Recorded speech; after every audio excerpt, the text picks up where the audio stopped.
Rising summer temperatures in Iraq have been matched by a climate of growing discontent. Last Friday saw thousands of furious civilians pouring into the streets of downtown Baghdad, protesting against chronic electricity shortages, poor services, and hollow government promises. This comes a day after Iraqi Prime Minister Haider al-Abadi announced a 4-day holiday, offering to the nation respite from the blistering sun. Demonstrators fearlessly chanted anti-government slogans which echoed loudly around Iraq's Tahrir Square, where people assembled. This demonstration is not the first of its kind, but another in a longer series of staged demonstrations that began in southern Iraq earlier in June this year. Although pressure is mounting, government officials have done very little to assure civilians their needs are being met.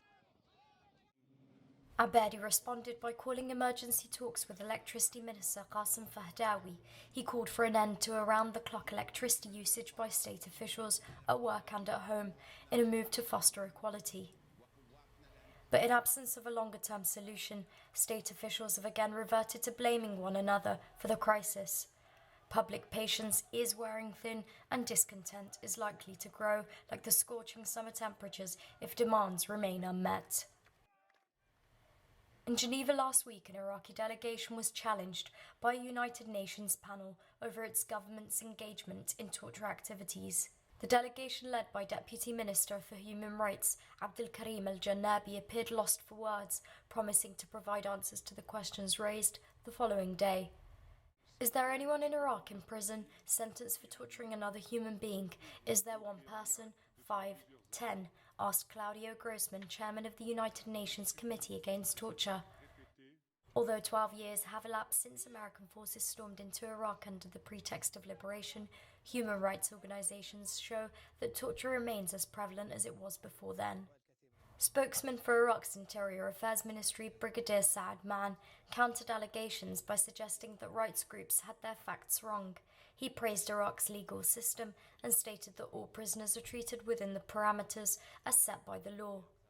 Others believe that the collapse of former state institutions and security services have nurtured an environment of impunity, where the rule of law means very little to militia groups meting out their own versions of justice. Iraq may be a signatory of the UN Convention against the use of torture, but its human rights record exposes a blatant disregard towards the average Iraqi person.